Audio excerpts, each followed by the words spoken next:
Listo, muchas gracias, Jesús, muy amable. Vamos de esta noche y durante esta semana a estudiar, como dice el título de la semana, vamos a hablar de profecía, vamos a hablar de historia, pero vamos a hablar de salvación realmente. Y quiero decirles que la profecía que está en la Biblia realmente ya es historia. Porque todas las profecías de tiempo que están en la Biblia ya se cumplieron. Todas las de tiempo.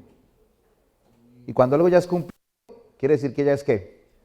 Historia. Así que vamos a hablar, creo que un 80% de algo que ya ocurrió. Pero pastor, ¿para qué vamos a hablar de algo que ya ocurrió?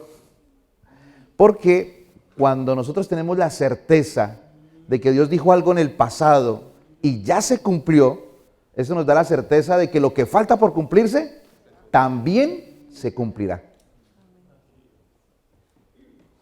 Ahora, nosotros los adventistas del séptimo día tenemos una forma diferente de interpretar las escrituras de los demás hermanos cristianos o evangélicos, como los querramos llamar, como ellos interpretan las escrituras.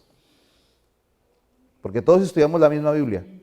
Pero pastor, entonces, ¿por qué pensamos diferente y tenemos mensajes diferentes? Y es sencillo. Los adventistas del séptimo día tenemos varios principios de interpretación bíblica que nuestros hermanos cristianos de otras denominaciones no tienen. Ahora, esos principios de interpretación bíblica nuestros no nos los inventamos nosotros los adventistas. Aunque la iglesia adventista ya tiene más de 170 años de haber iniciado por el poder de Dios y la voluntad del Señor, los principios de interpretación bíblica nuestros son mucho más antiguos. ¿Por qué la Biblia hay que interpretarla? ¿Por qué a la Biblia hay que hacerle exégesis? ¿Por qué a la Biblia hay que analizarla? ¿Por qué no simplemente leer y ya? Porque la Biblia fue escrita en una cultura totalmente diferente a la nuestra, en un idioma totalmente diferente al nuestro, en unas circunstancias totalmente diversas, porque fue escrita en un periodo de más de 1000 años, y porque fue escrita por personas totalmente diferentes y ajenas que no se conocieron entre sí, muchas de ellas, pero que conserva un contenido, una hilación y que conserva una línea de tiempo y además una coherencia, todo lo que dice desde el Génesis hasta el Apocalipsis. De un libro al otro hay más de 1000 años en tiempo de escritura. Ahora, nosotros tenemos 4 principios de interpretación bíblica. Y como ya dije, no nos los inventamos nosotros los adventistas. Fueron principios de interpretación bíblica que los mismos escritores y los mismos que cerraron los cánones bíblicos, los mismos padres de la iglesia, aquellos hombres que se esmeraron por preservar las escrituras, no que ellos tampoco los hayan inventado, los descubrieron porque están dentro de las mismas escrituras. El primer principio de interpretación bíblica que los adventistas enseñamos es que es sola escritura. Nosotros, como adventistas, solamente utilizamos la Biblia para interpretar la Biblia. La Biblia se interpreta a sí misma. Además de eso, nosotros creemos que no solamente es la Biblia, sino la totalidad de la Biblia. No hacemos un canon dentro del canon. O sea, no decimos que algunos de los libros de la Biblia son inspirados y otros no. O sea, nunca enseñamos que el Antiguo Testamento es aparte del Nuevo, sino que los dos se complementan. Además de eso, enseñamos que las cosas espirituales se disciernen espiritualmente. La Biblia tiene una lógica, pero no es igual a nuestra lógica. La Biblia es lógica, es muy lógica, pero no lleva nuestra lógica humana. Por ejemplo, para que me entiendan,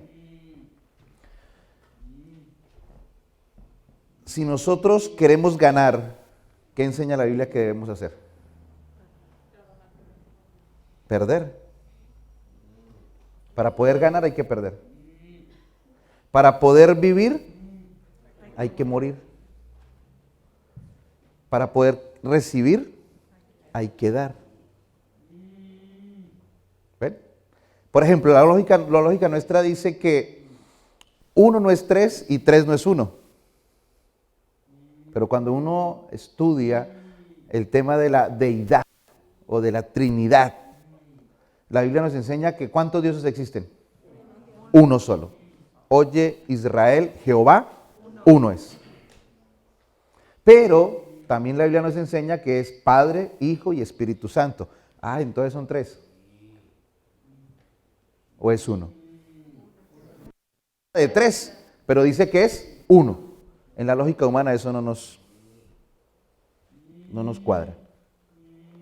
Y entonces a lo largo de la historia, tratando de explicar cosas que no podemos explicar, nos hemos metido en asuntos complicados y hemos empezado a tratar de explicar cosas, como, por ejemplo, que el Padre es el mismo Hijo y que el Espíritu Santo simplemente es la representación, la fuerza activa de Dios, para poder explicar, porque no nos cuadra que 3 es 1 o 1 es 3. No, la Biblia dice que es 1, pero que son 3. Bueno, entonces son 3 o es 1.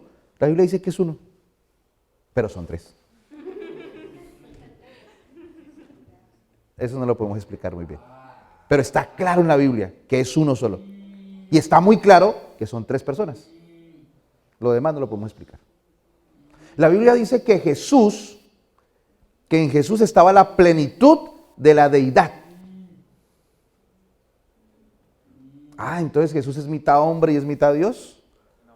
No, Jesús es Dios, pero a la vez es hombre. Tampoco lo podemos explicar. Es el misterio de la piedad. Ah, pero ustedes hablan del pecado. ¿Dónde empezó el pecado? Ah, la Biblia dice que en el cielo. Pero ¿cómo va a empezar el pecado en el cielo? No sabemos.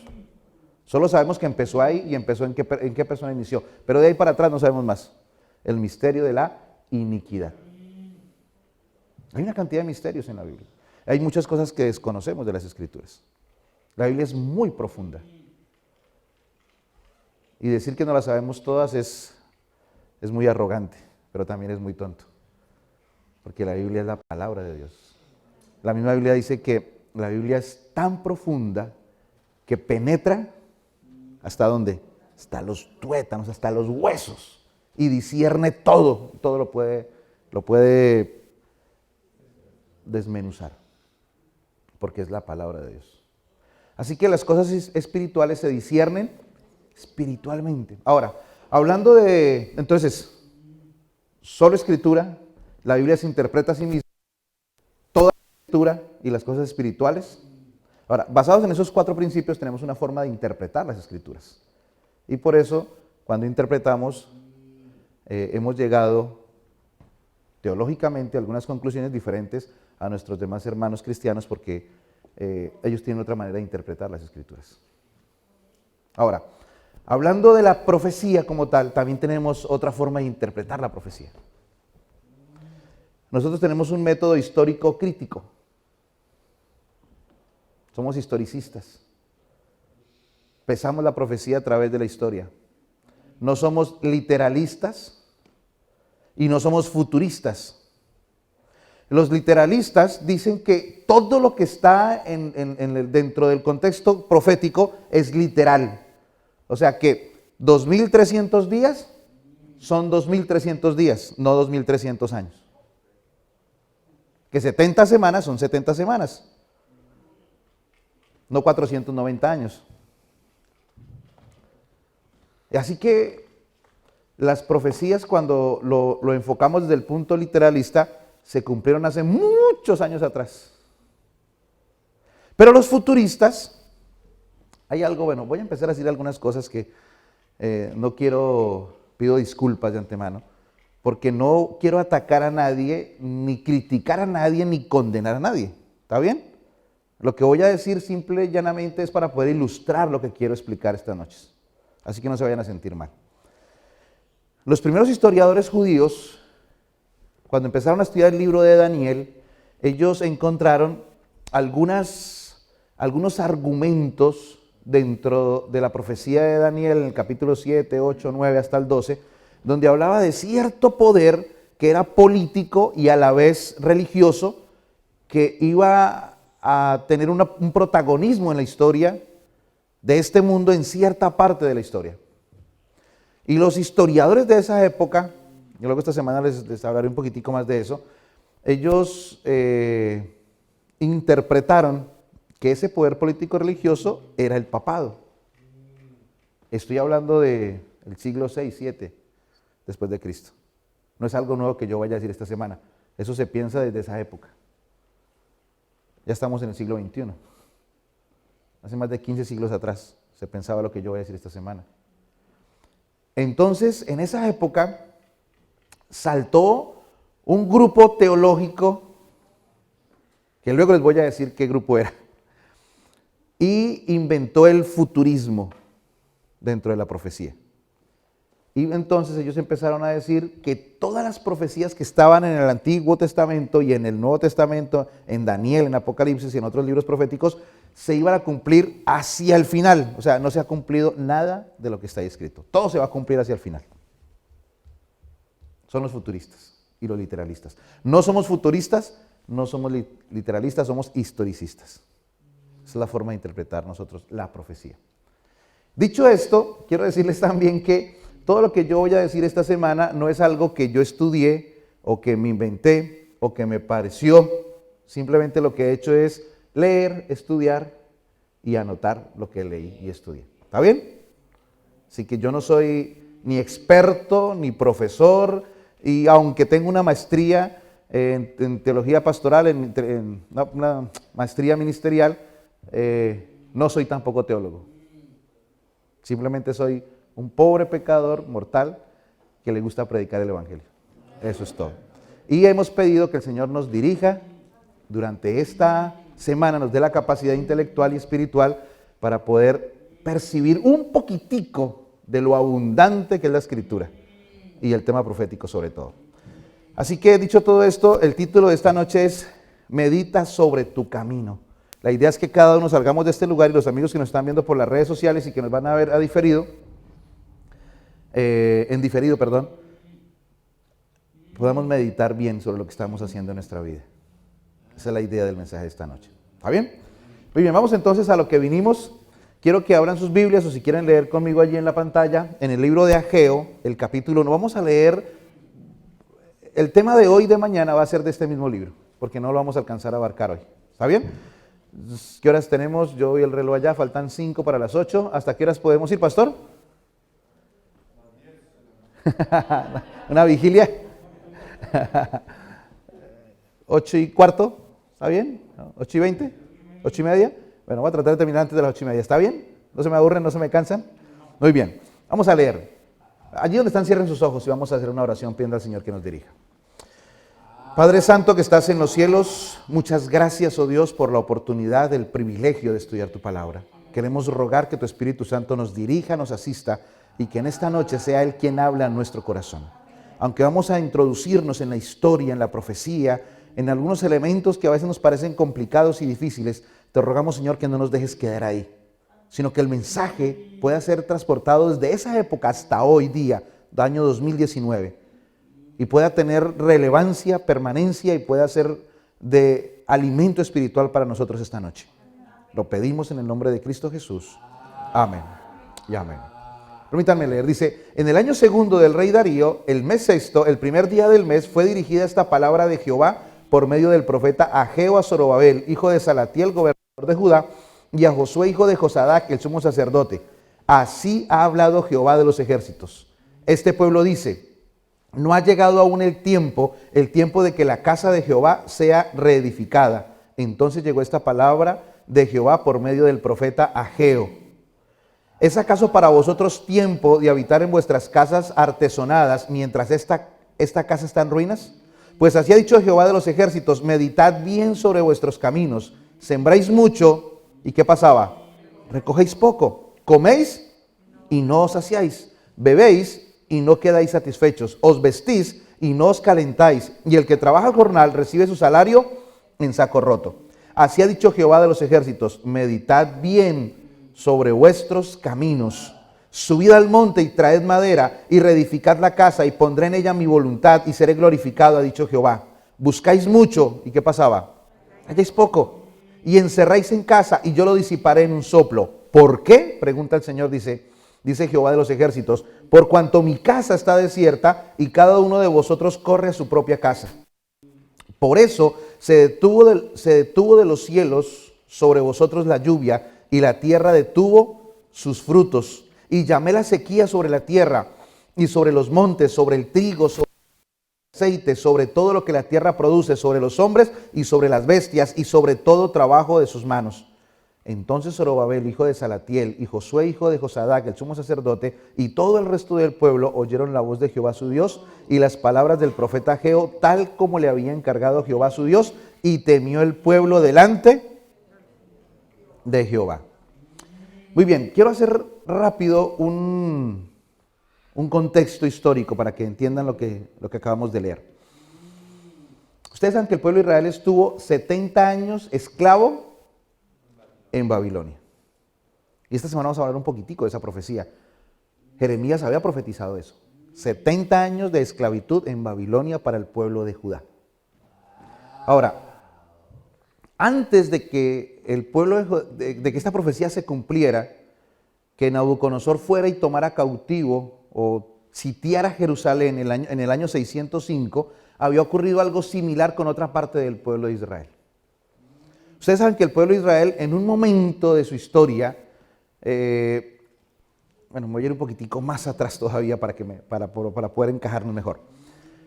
El pueblo de Israel, cuando sale de Egipto, primero fueron patriarcas, ¿no? Abraham, Isaac, Jacob, los patriarcas. Hubo un periodo patriarcal. Después de que salen de Egipto, pasó del periodo patriarcal al periodo de los jueces. Hubo jueces que se sentaron y juzgaron a Israel y lo dirigieron. Y el último gran juez, ¿quién fue? Samuel. Y cuando Samuel ya estaba viejo, había sido uno de los mejores jueces que había tenido el pueblo de Israel, él puso a sus 2 hijos a juzgar a Israel. Pero esos 2 muchachos se corrompieron, empezaron a dejarse sobornar, y entonces el pueblo vino y le dijo un día a Samuel, Samuel, tú estás viejo, tus hijos se dejan sobornar, no son buenos jueces, así que venimos a pedirte algo. Queremos que tú nos instales un rey como las demás naciones. La respuesta de Samuel fue directa, fue radical. No, el rey vuestro rey, nuestro rey es Jehová. Y no podemos entrar en la idea de las culturas que nos rodean. Dios los había prevenido sobre eso. Sin embargo, ellos dijeron, bueno, ¿nos pones rey o nos pones rey? Y entonces Samuel salió de la presencia de ellos, dice las Escrituras, triste, enojado. Y cuando iba caminando, el Señor se aparece y le dice, tranquilo, no te preocupes, no te han desechado a ti, me han desechado a mí. Ve y dile al pueblo que si ellos piden rey, el rey va a diezmar sus tierras, van a tener que darle tributos al rey, las doncellas más lindas van a ser siervas del rey, los hijos más simpáticos, inteligentes, van a ser siervos del rey. Les explicó todo lo que iba a pasar. Y Samuel fue y les dijo, mire, Jehová ha mandado decir esto, y dijeron, no importa, queremos rey. ¿Lo pones tú o lo ponemos nosotros? Unos niños caprichosos, ¿no? ¿Qué pasa cuando un niño es caprichoso y el padre le acolita? ¿Qué decimos de ese padre? ¿Qué es qué? Consentidor. Consentidor. ¿Qué más? En mi país hay otra palabra. Alcahueta. Sí. Y a veces uno ve a algunos padres con sus hijos y uno dice, pero estos papás, ¿por qué no hacen algo estos papás? Hasta que uno tiene hijos y empiezan a crecer. Aquí hay padres y van a entender lo que yo voy a decir. Esta semana me llamó un amigo mío que aprecio muchísimo, lo quiero con todo el corazón, es mi mejor amigo. Y estaba preocupado porque nació su hijo menor, está pequeñito, recién nacido, no tiene ni un mes todavía. y llora mucho y él está preocupado. Porque su otro hijo, el primero que nació, no era así, era muy diferente. Y él está preocupado con su esposa porque creen que de pronto tiene alguna dificultad de no una buena formación en su cerebro o alguna enfermedad, están preocupados. Y yo entiendo eso, a mí me pasó cuando estaban mis hijas pequeñas. Uno se asusta, la inexperiencia, pero yo le dije, ay amigo, ojalá esos fueran nuestros problemas. Porque los hijos crecen y cuando empiezan a tomar decisiones, los problemas son otros. Y uno preferiría tenerlos pequeñitos. Y hay veces que como padres solamente podemos orar por nuestros hijos. He visto tantos padres que, pastor, no sé qué hacer, mi hijo está en las drogas. Pastor, mi hijo es homosexual. Son dolores muy grandes en el corazón de un padre. ¿Y qué puede hacer un padre? ¿Qué puede hacer? ¿Echarlos? ¿Aborrecerlos? ¿Odiarlos? ¿No quererlos? ¿Qué puede hacer un padre? ¿Qué puede hacer? Duele en el corazón, pero ¿qué podemos hacer? Son nuestros hijos.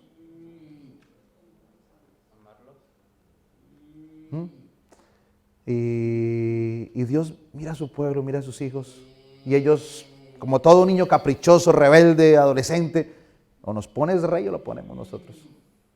¿Saben quién escogió el rey? Dios. Dios le dijo a Samuel, ¿conoces a Cis? Por ahí viene su hijo, se llama Saúl. Úngelo como rey para mi pueblo. Y Dios lo pone como rey. Y entonces entra otro periodo, el periodo de los reyes. Algo que Dios no quería, pero se introdujo. Y Dios lo escogió. Y el pueblo después, unos años después, se arrepiente de haber hecho eso. Pero ya no podían hacer nada, tienen rey. Y llega un momento, después de que Saúl reina 40 años, ¿quién sigue después? David, otros 40 años, y luego viene ¿quién? Salomón, otros 40 años, y después de Salomón ya viejito, nombra a su hijo Roboam. Y Roboam, cuando ya está lo están ungiendo, para ser entronizado, había un señor llamado Jeroboam, que era enemigo de su padre y se había ido para Egipto porque Salomón lo iba a pasar el cuchillo por la garganta, así que huye. Cuando Salomón muere, él regresa y el día que están entronizando a Roboam, él hace una petición al rey. Rey, yo quiero hablar. Y entonces le dice, rey, es que tu papá nos agravó con impuestos. Te pedimos que por favor tú nos quites esa carguita de encima. Ahora ustedes van a decir, pastor, eso no es profecía, pero esto es historia. Y sirve porque quiero que les quede claro todo el panorama. Entonces, Roboam le hace esa petición al rey. El rey, muchacho joven, inexperto, le dice sabiamente, dame 3 días. Dame 3 días y les voy a dar una respuesta. ¿Está bien? Ellos se van, todo el pueblo se regresa a sus tribus. A los 3 días regresan los ancianos, los líderes de cada tribu. Y en esos 3 días, Roboam fue y consultó a los consejeros de su padre. Y los consejeros de su padre le dicen a Roboam, mira, concédeles esto. Concédeles esto. Ya ancianos curtidos, viejos, concédeles esto y te ganarás el corazón del pueblo. Un buen consejo. Pero entonces Roboam dice, no, pero yo también tengo consejeros. Muchachos que de la edad de él, que eran sus consejeros. Esos eran los de su padre, ahora él va a consultar a los de él. Y los muchachos parece ser que le dicen, la Biblia no dice, pero parece ser que le dicen, estás loco. Si tú les concedes eso ahora, todo el tiempo, voy a usar una frase fea, pero te la vas a dejar montar todo el tiempo.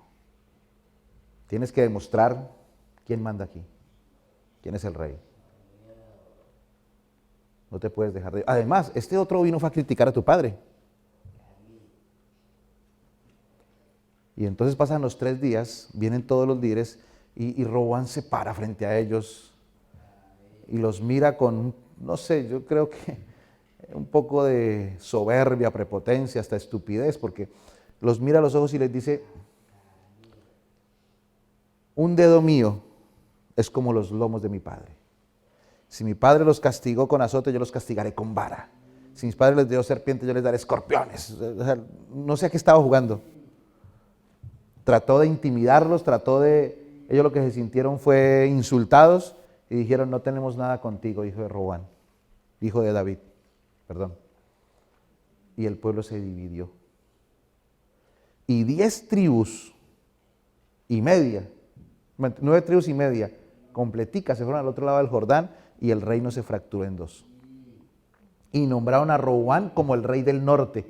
Y ahora era Israel con capital en Samaria. Y quedó Judá con capital en Jerusalén, el reino del sur. Un reino pequeñito y el otro un reino grande. Pero el reino del sur, el de Jerusalén, quedó con algo que los otros no contaban, con el templo. Y todo el cuerpo sacerdotal. Así que el pueblo que quedó al otro lado del río, hacia el norte, venían de tanto en tanto, porque en el santuario era que se hacían los holocaustos, se pedía perdón por los pecados, donde la gente estaba en paz con Dios. Allí estaba el centro de la salvación, Jerusalén, ahí estaba. Así que Roboam pensó para sí, si esta gente sigue yendo hacia Jerusalén, va a llegar el momento en que me van a quitar el reino, me van a quitar el trono y se acaba mi reinado. Miren hasta dónde puede llegar el hombre con tal de conservar egoístamente lo que él cree que le corresponde. ¿Saben lo que hizo? Construyó unos altares en Samaria para que no se vinieran a adorar a Jerusalén, para no perder su reino. Y la gente se quedara adorando en Israel, en Samaria. No le importó que se volvieran idólatras, que se apartaran de Dios, con tal de él no perder su puesto. Así estamos hoy día, hermanos. Eso no ha cambiado. No ha cambiado. Las personas manipulan, las personas chantajean, las personas hacen lo que sea con tal de no perder su autoridad o su poder que él cree que le pertenece. Y eso en todos los niveles y en todos los lugares. No se escapa nadie de eso. El deseo de poder es tan fuerte, es tan grande, que este planeta está así, porque alguien en el cielo un día tuvo ese deseo de poder y quiso usurpar una gloria que no le correspondía. Y manipuló el cielo entero, lo manipuló completamente. Si ustedes leen la historia de la redención, ahí dice que más de la mitad de los ángeles creyeron en las acusaciones en contra de Dios. Solo que algunos después se retractaron. Y finalmente de cada 3 ángeles, 1 decidió abrirse en directa rebeldía contra Dios. Eso fue lo que ocurrió en el cielo. Una lucha por el poder. Alguien pensó que ese poder le correspondía y lo podía obtener. Y eso no ha cambiado hasta hoy día. En la casa, a veces entre esposos, entre hermanos, entre papá e hijos, en la iglesia, en la política, que es donde más se ve. Pero ocurre en todos los lados, por todo lado ocurre. A veces queremos que las cosas se hagan a mi forma y trato de manipular a todo el mundo para que las cosas se hagan como yo creo que es. O simple y llanamente por vengarme de algo. Ah, no me prestó atención. Ah, no me dio el puesto. Pues vamos a ver entonces. Y empezamos a buscar la forma de ganar adeptos. Y el pueblo se dividió por completo en 2. Y Dios empezó a levantar profetas. El profeta Oseas, que fue uno de los primeros que se levantó, de los que están pues escritos como un libro en la Biblia, Oseas se levantó y empezó a predicar en contra de Samaria, en contra de Israel y a profetizar su destrucción. Y en el año 722, van aprendiendo estas fechas porque después las vamos a utilizar. En el año 722, los sirios, ¿se acuerdan? Yo les conté esta mañana que Jonás fue y predicó y toda Nínive se salvó. Pues esos sirios vinieron después en el año 722 y destruyeron Samaria. Esos sirios que habían sido salvados vinieron y acabaron con Samaria en el año 722. Y ahora, antes del 586, Jeremías se levanta, bueno, Isaías primero, luego Jeremías se levanta y les dice, señores, vamos a ir cautivos 70 años a Babilonia. La cautividad en Babilonia no era con el deseo de castigar al pueblo, era con el deseo de proteger al pueblo. Cuando el pueblo estaba saliendo, yendo a la cautividad, en la primera deportación, Jeremías se paró a la puerta y les dijo a los que iban siendo deportados: señores, oren por la paz de la ciudad a donde van, porque en su paz ustedes tendrán paz. No importa dónde estemos. Ahora estamos aquí en Woodland. Oremos por la paz de Woodland, porque en su paz tendremos paz nosotros. Que los gobernadores, que él mire, no importa, oremos por toda esa gente, porque si a ellos les va bien, nos va bien a nosotros. Ahora nosotros en Bogotá, la semana pasada fueron elecciones. Y los bogotanos, yo voté, pero no voté por la persona que ganó, pero la persona que ganó es una mujer que tiene esposa. Sí, y el día que ganó, ahí se dieron un beso, una muestra de cariño bien grande. Nuestra alcaldesa. Hemos tenido alcaldesas en el pasado, pero por circunstancias diferentes, han tenido que hacer reemplazos. Pero esta vez tenemos la primera alcalde mujer electa.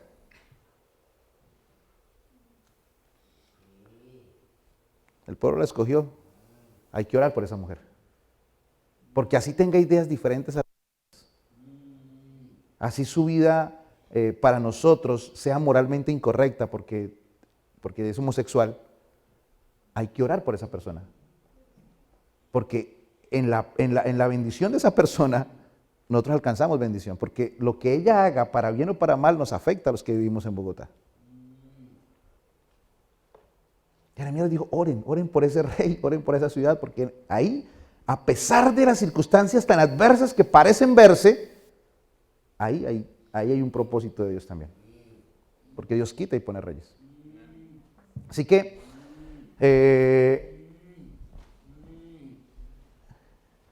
es que no me quiero alargar tanto porque voy a hablar solo de historia esta noche. Miren, el pueblo se va para la cautividad, pasan los 70 años de la cautividad. El Señor había profetizado que solo eran 70 años. De repente, en esa cautividad, aparece Daniel, aparece Ezequiel, esos grandes profetas. El Señor los levanta y Daniel da un testimonio tan grande, tan poderoso, lo vamos a ver durante esta semana, que el rey Nabucodonosor se convierte y empieza a adorar al Dios de Daniel. Es más, Historia de la Redención dice que Nabucodonosor va a estar en el reino de los cielos. ¿Sí lo han leído? Ahí está escrito. Entonces, claro, empieza todo el mundo a pensar: bueno, entonces se va a cumplir la profecía, el rey se convirtió. Pero antes de que se cumpliera la profecía empezaba en el año 605, que fue la primera deportación. Así que aproximadamente, si usted le resta 70 años a 605, los años se contaban hacia atrás en ese entonces, más o menos en el 605 menos 70, ¿cuánto es? 535. Imagínense, el rey Nabucodonosor muere más o menos por allá como en el 640 o 42 más o menos. Faltaban unos buenos años todavía y se muere. Y entonces empieza a gobernar en su lugar su yerno y su nieto. Pero estos nada que ver con Nabucodonosor. Empiezan a tomar los utensilios del templo, a hacer orgías, a hacer fiestas. Y entonces el pueblo dice: no, pero ¿qué pasó? Si ya pensamos que la profecía se iba a cumplir, este rey se convirtió, ¿y ahora entonces qué? Entonces alguien dice: no, es que estamos computando mal las fechas. Miren lo importante que es este tema de las fechas. Dicen: no contemos desde el 605. Resulta que en el 605 estaba Sedequías de rey, cuando viene la primera deportación. Eso lo estamos viendo en la lección de este trimestre. Y entonces Nabucodonosor se lleva a Sedequías y pone en su lugar a su hijo Joacim. Le dice, en ese tiempo Jeremías estaba preso, lo sacan de la cárcel. Estaba preso, ¿sabe por qué? Por estar predicando que iban a durar 70 años en cautividad. Por eso Joacim lo había puesto preso. Entonces lo sacan de la cárcel. Nabucodonosor le dice a Jeremías, le dice: si tú quieres, ven conmigo como invitado a Babilonia. O si quieres irte a Egipto, vete. O si quieres quedarte, quédate, haz lo que quieras. Nabucodonosor era tan brillante, que él sabía que el profeta era una persona que tenía mucha autoridad y mucha ascendencia sobre el pueblo. Y él trata de hacerse amigo de Jeremías. Jeremías finalmente le dice, no, yo me quedo acá, mi labor es estar acá. Y él se queda y le dice a Joacín, Joacín, quédate quieto, no hagas nada, Dios está al control de todo esto. Tranquilo, no te preocupes. Solo obedece al Señor, sé fiel y tranquilízate. Joacín se va, los llevan para Babilonia. Sedequías se va para Babilonia, Joacín se queda allí y de repente vienen los consejeros y le dicen, no, Dios está con nosotros, vamos a rebelarnos, vamos a librarnos del poderío de Babilonia, y hacen una revuelta. Y entonces Nabucodonosor tiene que volver, año 597, y sitia otra vez la ciudad y mata a unos cuantos, coge a Joacín y se lo lleva para Babilonia preso y deja en su lugar reinando a Joaquín, su hijo. Y nuevamente otra vez aparece Jeremías y dice, sí, ve, quédense quietos, tranquilos, son 70 años, todo está determinado por Dios. Tranquilos, no se preocupen. Pero Joaquín escucha también a los consejeros, hace otra revuelta y Nabucodonosor vuelve en el año 586 y ya no se puso con pañitos de agua tibia, sino que destruyó los muros, quemó la ciudad, acabó con el templo, acabó con todo. En el año 586. Dios no quería que fuera así. Ese no era el plan de Dios. Pero la terquedad del ser humano, por no querer escuchar la voz de Dios, hizo que el templo fuera destruido. ¿Recuerdan cuando los espías? El Señor manda a los espías, 2 espías, a Jericó. Ellos vienen y 10 de los 12 desaniman al pueblo. Y entonces el furor del Señor se enciende, ¿no? Querían matar a Moisés, a Caleb y a Josué. Y Dios tiene que defenderlos. Y entonces dice, bueno, no quisieron ir, ahora se van a quedar aquí, todos van a morir en el desierto. Ahí está, ¿lo han leído? Libro de Deuteronomios, ahí está claro. Todos van a morir. No, entonces ahora sí vamos a ir a conquistar. Y se levanta para ir a conquistar. Mire, los seres humanos somos a veces tan soberbios, tan tontos. Cometemos errores. El Señor viene y nos dice, cometió el error, ahora tiene que recibir las consecuencias de su error. Y a veces no queremos recibir las consecuencias. Entonces ahora sí lo vamos a hacer y queremos irnos delante de Dios o en contra de Dios. Y el daño es más grande todavía. Van a estar 40 años, fue que les dijo primero. Y cuando ya fueron todos rebeldes, dijeron, ahora no van a estar 40 años, se van a morir todos aquí, ninguno va a entrar. No va a entrar Josué, Caleb, ni Moisés tampoco entró. Y todos los menores de 20 años. Mis apreciados, cuando Dios te diga algo directo que no es así, no lo hagas. Y si lo haces, pídele a Dios que te dé fuerza para afrontar las consecuencias. Pero no sigas actuando en rebelión contra Dios, porque las consecuencias cada vez son peores. No porque Dios las mande, no porque Dios esté para castigarnos, sino porque los resultados de las leyes físicas, dinámicas de la vida y de la misma ley de Dios, si a ti te dicen, no metas la mano porque te vas a quemar, pues no la metas. Estaba trabajando en el Caquetá, una parte de mi país que es hacia la selva, muy tropical, un clima selvático. Y por esos lados había mucha coca, tiempos atrás, bastante coca. Todo se compraba y se vendía con coca. Había unas maquinitas así que pesaban en gramos y todo se compraba y se vendía con coca. Estoy hablando de unos años atrás. Un pueblo llamado San Antonio de Getuchá, porque así se llamaba el río. Y un chico de cierto lugar vino a trabajar ahí y empezó a frecuentar los lugares de prostitución y varias personas le dijeron, tenga cuidado, tenga cuidado. Usted es un muchacho, le dijo una señora, usted es un muchacho y no conoce mucho de la vida, cuídese, póngase protección cuando vaya a estar con esas muchachas. Pero esa muchacha que usted ve allá, esa, es bien bonita, no se le ocurra porque esa muchacha está enferma. No hizo caso. Yo llegué unos años después de pastor allá El muchacho estaba con SIDA, estaba muriendo. Gracias a Dios que aceptó al Señor y tuve el privilegio de bautizarlo 2 semanas antes de morir. Pero a veces nos advierten, nos dicen, nos hablan y nosotros, como dice el cuento de Rin Rin Renacuajo, la mamá le dice no salgas, ¿y cómo dice el cuento? Y el orundo se va. Así hacemos a veces nosotros, así hizo el pueblo de Dios, así hizo el rey, no hizo caso y el pueblo fue totalmente destruido. Ahora, llega el año 540, 42 y ellos miran hacia atrás y dicen se murió Nabucodonosor. No, estamos contando mal, no contemos desde el 605, contemos desde el 586. Ahora, 586 menos 70, eso me da muchos más años. Sin embargo, pasó lo impensable.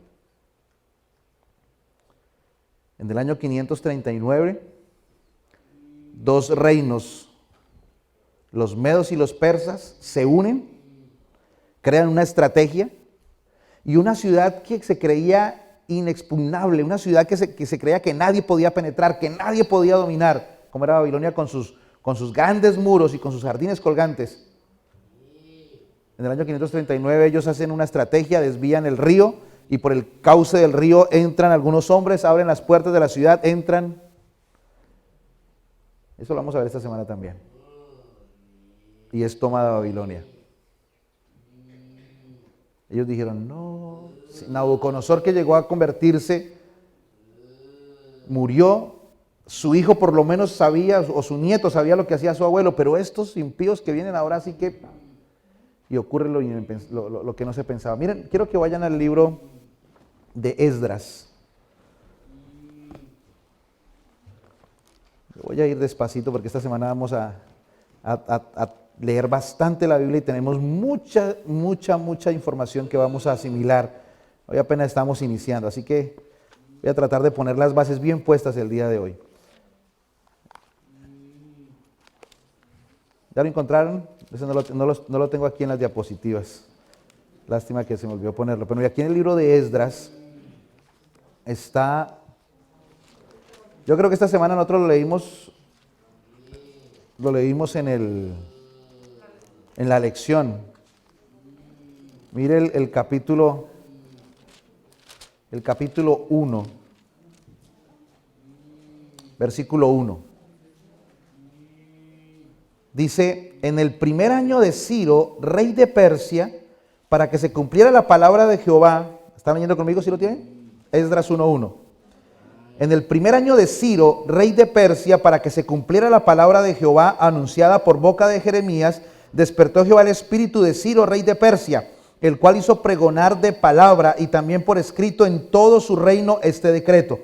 Así ha dicho Ciro, rey de Persia: Jehová, el Dios de los cielos, me ha dado todos los reinos de la tierra y me ha mandado que le edifique una casa en Jerusalén que está en Judá. Quien de entre vosotros pertenezca a su pueblo, sea Dios con él.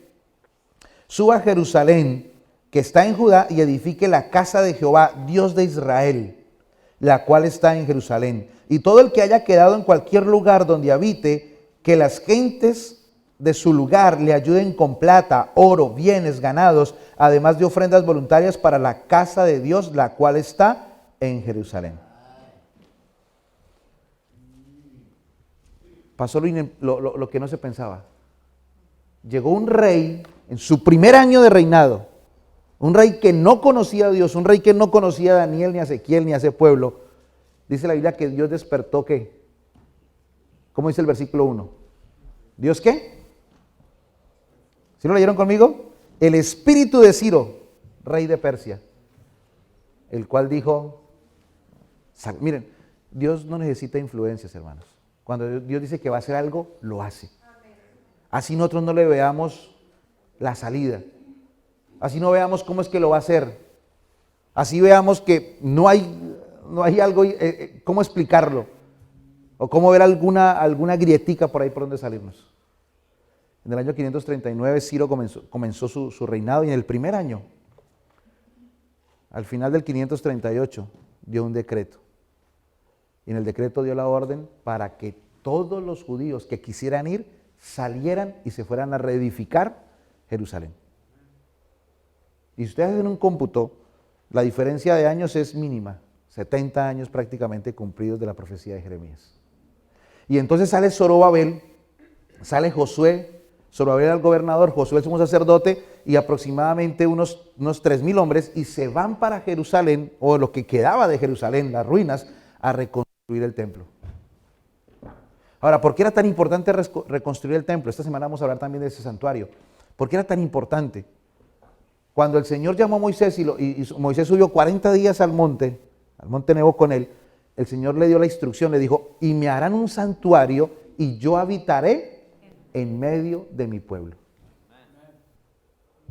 El santuario simbolizaba la presencia de Dios.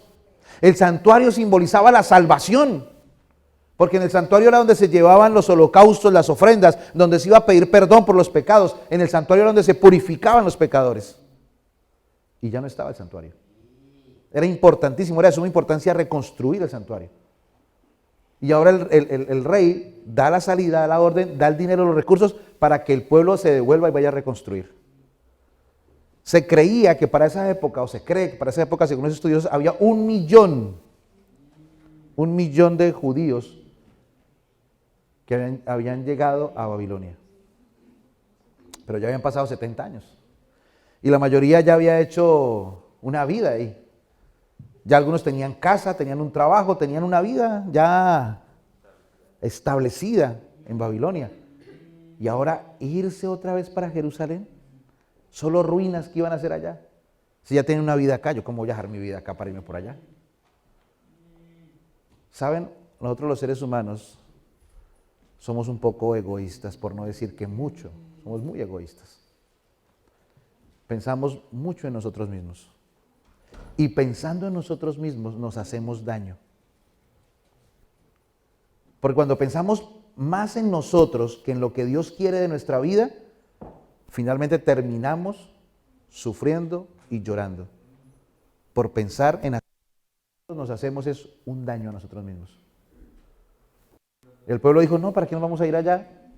Estamos aquí bien cómodos, estamos tranquilos, ¿a qué irnos por allá? Y no se quisieron ir, solamente salieron unos, se fueron a construir. Y cuando llegaron a construir, y aquí empieza ahora sí el tema de esta noche, que vamos a continuar mañana, cuando llegaron a construir, aparecieron los samaritanos. Los samaritanos eran aquellos de Samaria que habían sido de Israel antes. ¿Qué hicieron los sirios? Los sirios cuando destruyeron Samaria, dejaron unas poquitas casas, gente quedó viviendo ahí, y cogieron a los israelitas y los repartieron por todo el imperio, y trajeron personas de todo el imperio y los trajeron ahí. Así que hubo una mezcla entre personas de otras nacionalidades e israelitas, y así se formó Samaria, la Samaria que existía cuando llegaron Zorobabel y Josué a tratar de reconstruir el templo. Y cuando estaban allí, ellos empezaron la construcción, vinieron los samaritanos, lo vimos en la lección esta semana o estas semanas, y le dijeron, bueno, queremos construir con ustedes. Y Zorobabel dijo, no, esto es una labor para Dios, y no les permitieron. Los samaritanos empezaron a destruir lo que ellos construían. Pusieron para velar de noche, pues mataban los guardias y aún destruían. Así que alguien se levantó por ahí y dijo, Señor, todavía no es el tiempo, contemos, desde el 586 para acá todavía nos quedan varios años, hasta el 516 más o menos, y estamos apenas en los años 30, así que aún queda tiempo. Y cada uno cogió la plata que llevaban, se la repartieron y cada uno fue y se construyó una casa. ¿Sí?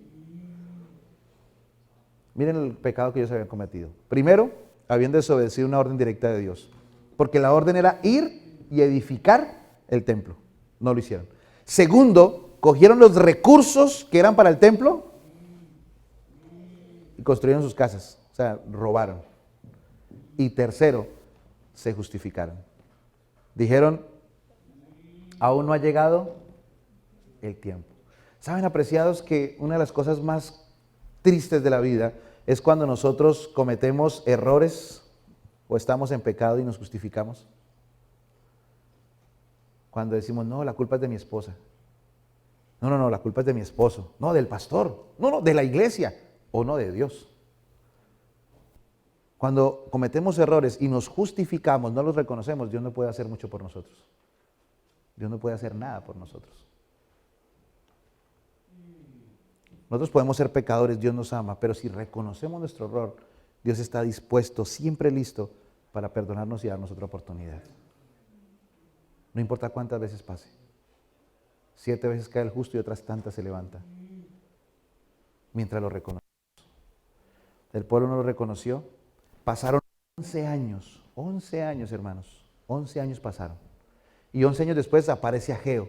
Y Ageo les dice, vimos antes, les dice, mediten bien sobre su camino, mediten bien. Ustedes siembran mucho, pero recogen poco. Comen y no se sacian, beben y siguen con sed, se abrigan y siguen con frío. Y el que trabaja al jornal recibe su salario, pero lo recibe como si fuera en saco roto. Cuando algo en la vida no nos funcione bien, hermanos, cuando algo en la vida, el hogar, con los hijos, el trabajo, la salud incluso, cuando algo no nos funciona bien, tenemos que pensar y meditar bien sobre lo que estamos haciendo. ¿Por qué las cosas no nos funcionan como queremos? ¿Por qué la bendición de Dios no llega como debería llegar? ¿Qué está pasando en nuestra vida? Hay que hacer un alto y pensar, bueno, ¿qué es lo que está pasando conmigo? ¿Qué estoy haciendo mal? ¿Qué decisiones correctas estoy tomando? ¿Estoy siendo totalmente fiel a Dios?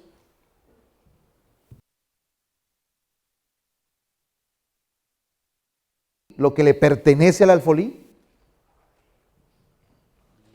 ¿O qué es lo que está pasando con mi vida? Bueno, ahora, no estoy diciendo con esto que todo lo malo es porque estamos haciendo algo malo. También suceden, el sabio Salomón dice en Eclesiastés que hay justos que les pasa como a impíos, y hay impíos que les acontece como justos. Pero hay que sentarse y pensar, ¿qué es lo que está pasando con mi vida? ¿Por qué las cosas no funcionan como son? ¿Por qué mi vida sentimental, mi vida emocional, por qué no está fluyendo como debería ser? ¿Por qué? ¿Qué está pasando? ¿Qué ocurre? Y quiero terminar con esto. Durante esta semana, hermanos, a partir de mañana, vamos a entrarnos un poquitico más. El tema de mañana es yo estoy con vosotros. Mañana vamos a ver un poquitico más cómo es que Dios quiere dirigir los destinos de nuestra vida. Pero quiero terminar diciendo en esta noche esto, mire, ustedes y yo no estamos aquí por la casualidad. No vinimos a existir a este mundo porque sí. No fue que un día Dios dijo, bueno, yo no estoy haciendo nada, vamos a crear a Jaime, a ver Jaime con qué sale. No, cuando Dios creó al pastor Jaime, lo creó con un propósito, con un plan, con un sueño. Cuando creó a Osiris, cuando creó a Jesús, cuando creó a Lady, cuando creó a cada uno de ustedes y a mí, a cada uno nos creó con un propósito, un plan, una razón de ser. Y deberíamos preguntar al Señor, ¿por qué estamos aquí?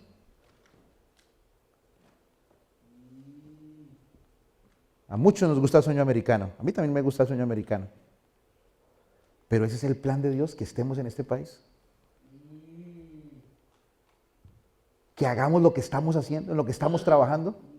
Estamos dedicando nuestros esfuerzos, nuestro tiempo, nuestros recursos, nuestros talentos a lo que Dios quiere que lo dediquemos. Por lo general los seres humanos dedicamos mucho tiempo a trabajar. No sé, 10 horas, 8 horas, 12 horas, algunos 14 hasta 16 horas trabajan. Y en este país sí que se trabaja bastante. Y trabajamos porque tenemos que comer, tenemos que pagar la renta, tenemos que educar a los hijos, y está bien, ¿sí o no? Pero ¿esa es la razón de nuestra vida? ¿Venir a trabajar para producir y hacer algún recurso? Ese es el plan de la vida, pero es a lo que más le dedicamos. Después, a lo segundo que más le dedicamos es ¿qué? En tiempo. ¿A dormir? ¿Cuánto dedicamos a dormir? ¿6 horas? ¿5? ¿4? ¿8? ¿Y después a qué? ¿A qué le dedicamos más tiempo después de dormir? La novia, dice. ¿Saben qué? A comer. más o menos dedicamos 2 horas y media, 3 horas a comer, diarias, todos los días, nunca fallamos. Siempre le dedicamos ese tiempo para comer. ¿Y después a qué le dedicamos tiempo? ¿A la televisión? ¿Al Facebook? ¿Al YouTube? ¿Y cuánto tiempo dedicamos para pasar tiempo con Dios? ¿Cuánto tiempo dedicamos para hacer la obra o el plan o la misión que Dios nos llamó a hacer a esta tierra? ¿Cuánto tiempo? Por eso el profeta les dijo, mediten bien sobre su camino. Mediten bien.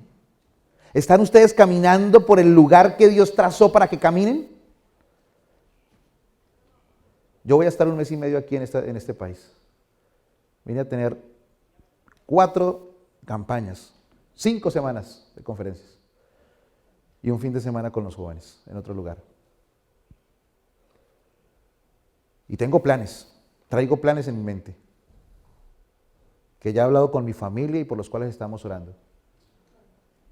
Pero al final de todas las oraciones digo, Señor,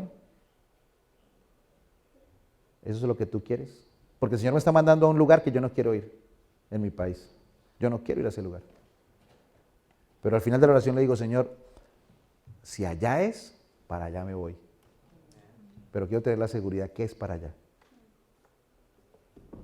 Y a veces me da la seguridad, a veces no. O tal vez el capricho mío. Pero apreciados, ¿por qué no vivir en este mundo dejando que Dios dirija? ¿Por qué no vivir esperando que Dios nos muestre cada parte de nuestra vida, las decisiones que debemos tomar? ¿Por qué no confiar en Dios de tal manera en que podamos vivir con la seguridad que estamos caminando, como decía Elías, vive Jehová en cuya presencia yo estoy? ¿Les gustaría a ustedes esta semana, a través de la historia y de la profecía, anclar su vida en las manos de Dios de tal manera que todo lo que hagan de aquí en adelante tengan ustedes la seguridad que es lo que Dios quiere para ustedes? ¿Sí? Pues no se pierdan. Si querían perderse un tema, era el de hoy. Sí, el de hoy se lo podían perder. Ya de mañana adelante no se lo pueden perder. Porque de mañana adelante vamos a aprender juntos a cómo dirigir nuestra vida a través del mensaje profético. ¿Está bien? Vamos a terminar con oración esta noche. ¿Les parece? Vamos a ponernos de pie y vamos a pedirle al Señor que nos dirija. Realmente hoy no tuvimos el primer tema, hoy solamente fue la introducción de toda la semana. ¿Está bien? Oremos. Padre Santo.